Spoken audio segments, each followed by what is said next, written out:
Hello St. Albans, and welcome to another video of our online Lenten Bible study.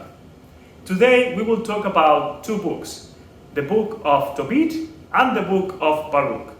These are two books that each of them talks about the experience of exile, of the people of Israel. As you well know, the people of Israel was exiled by two different empires. The kingdom of the north was exiled by the Assyrian Empire, and the kingdom of the south was exiled by the Babylonian Empire. So these two books, Tobit and Baruch, will talk about the experience of each one of these kingdoms in exile. So the book of Tobit will talk about the experience of the northern kingdom exiled in Nineveh, or in the northern part of the peninsula, and the book of Baruch will talk about the experience of the people of Israel exiled in Babylon. Both of these books were written around year 200 before Christ. So these books are not written at the time of the exile, but they are reflections on exile, are the stories of exile that the people of Israel would like to ponder, would like to meditate, and more especially would like to pass down to the next generation. So let's dive into each one of them and enjoy the beauty that they have to offer us. The first question with the book of Baruch is, who's this guy? Who is Baruch? Baruch is the scribe of the prophet Jeremiah. So the story tells us that Jeremiah, the prophet, would go walking from city to city or from town to town, and he had a scribe, somebody that would be writing down the comments of the prophet. And that scribe is Baruch. So actually for many years we thought that this book was written by Baruch and that had been written right in the time of the prophet Jeremiah. Consequently, this book was traditionally put together with the books of Jeremiah and the book of Lamentation, that are both authored by the prophet Jeremiah or attributed to prophet Jeremiah. Nonetheless, we have discovered that this book was not really written at that time, and that is an older writing that was attributed to Baruch, the scribe of prophet Jeremiah. The story of the book of Baruch is fairly simple and straightforward.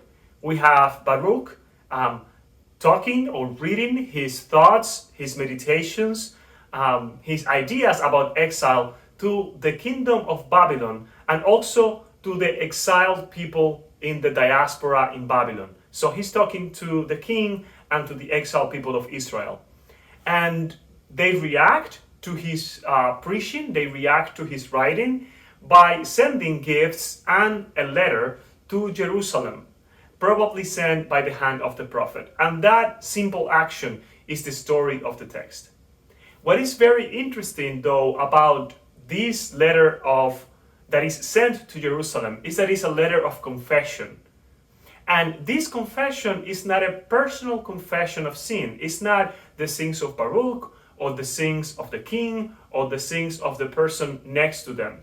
No, it is a communitarian confession of sin.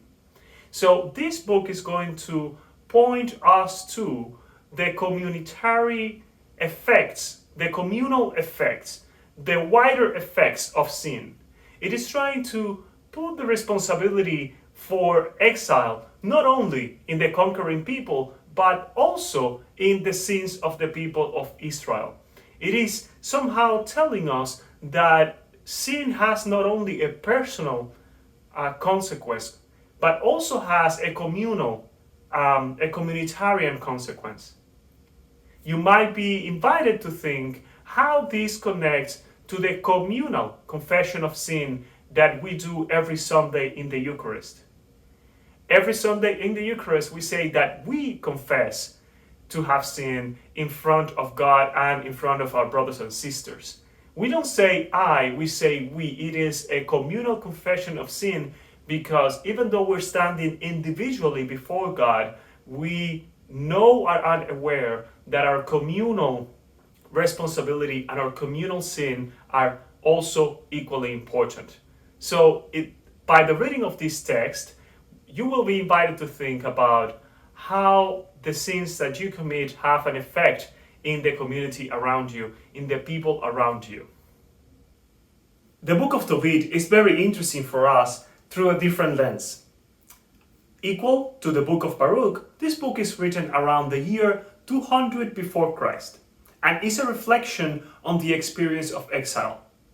But you'll see the Bible has a number of books that reflect on the experience of exile of the kingdom of Judah, of the kingdom of the south, the kingdom where Jerusalem is. But we have very few texts that talk about the experience of exile of the kingdom of Israel, the kingdom of the north, that was conquered by the Assyrian Empire before the kingdom of Judah. One notable exception is the book of Tobit, because the book of Tobit will talk about the experience of the exiled people of the kingdom of Israel, of the kingdom of the north, and how they are taken to Nineveh, a city that we might remember from the book of Job, how he is taken to the city of Nineveh and the experience of an exiled person in the city of Nineveh. Also very interesting is that this text was written in Aramaic. You might remember that Aramaic was the language that probably we are certain Jesus spoke. And very few books of the Bible are written in Aramaic because Aramaic was the common language of the people, and it was not the temple language as Hebrew is, and it was not the empire language as Greek was.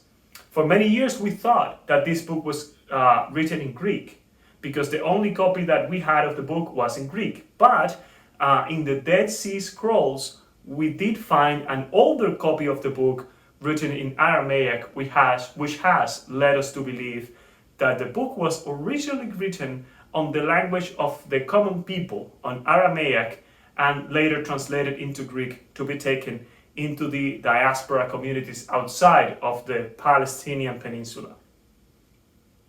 Another interesting element about the book of Tobit is that it is what we will call today a religious novel. It bears some similarity to the book of Job, that is also another religious novel in the Old Testament. And it is what we would like all the Old Testament books to be. It tells a full story from beginning to end with clear descriptions of the characters and the different markers of their story in time, with a very defined intention of what is the purpose of the author.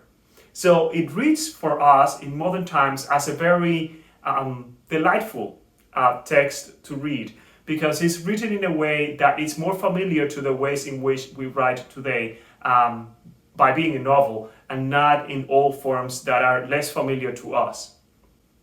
The story itself is a story about faithfulness to God and how, if we remain faithful, we will be rewarded. The story begins with the character of Tobit. Tobit is presented as a faithful man, a faithful and pious man that is exiled from the kingdom of Israel, the kingdom of the north, to the city of Nineveh, that is a city that is not of the Jewish tradition. And because of that, he is surrounded of people that don't believe his faith, and by other people that used to be Jewish and have abandoned their faith. And in the midst of all that unbelief, Tobit is presented as a faithful and pious man that keeps the laws of Moses, that keeps the traditions of the people of Israel. So we see him giving alms to the poor. We see him keeping Sabbath and keeping kosher. We see him burying the dead, which is another act of mercy of the people of Israel. We see him inviting homeless into his table. We see that this man is faithful even though the environment around him challenges this faithfulness and asks of him constantly, why does he remain faithful if God is silent, if God is not present, if that faith is old? But yet he remains faithful all to the end.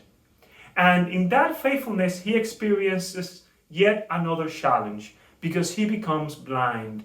And people then question him, so what is the point of your faithfulness to God if you get blind, if you become blind, if you cannot see anymore? It looks like God is punishing you for your faithfulness. And with that question, we are moved into the next story of the book, because Tobit then asked his son Tobias to go pick up a treasure he has in a distant land and bring it back to him.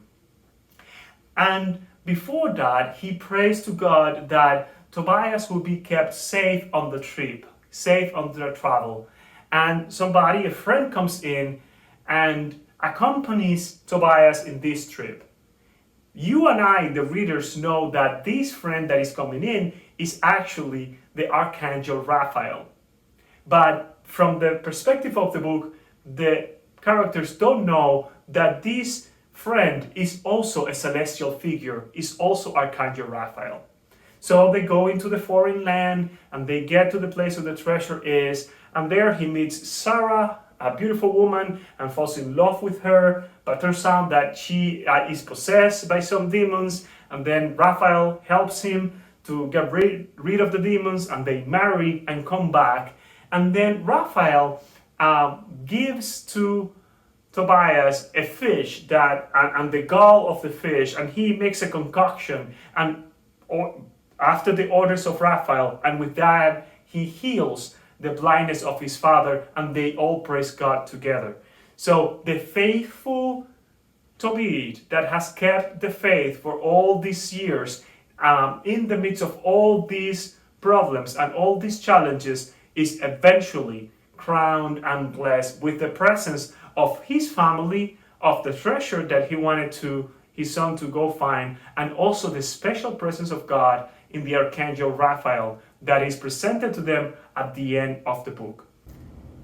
The books that we are meditating upon this week are indeed two very Lent-oriented books.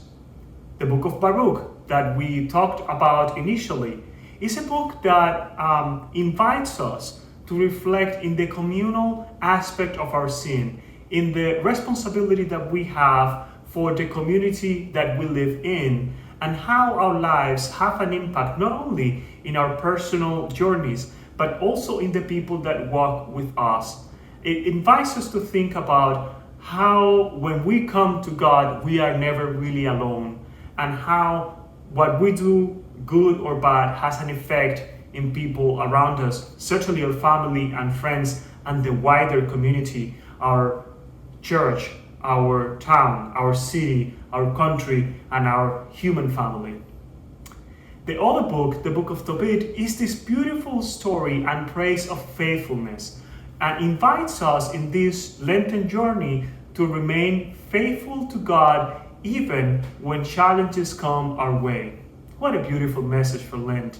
In these times of pandemic, when we have a war, where we are being challenged in so many ways, stretched in so many ways, economic difficulty and war and all the anxiety that the pandemic has created around us, the book of Tobit invites us to remain faithful.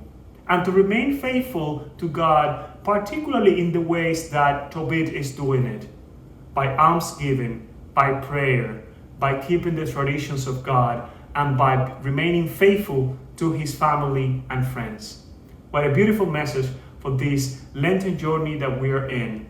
Take the time to read the proposed sections, reflect on the questions that you were given, and I'll see you on Monday with more questions and time for reflection. Thank you.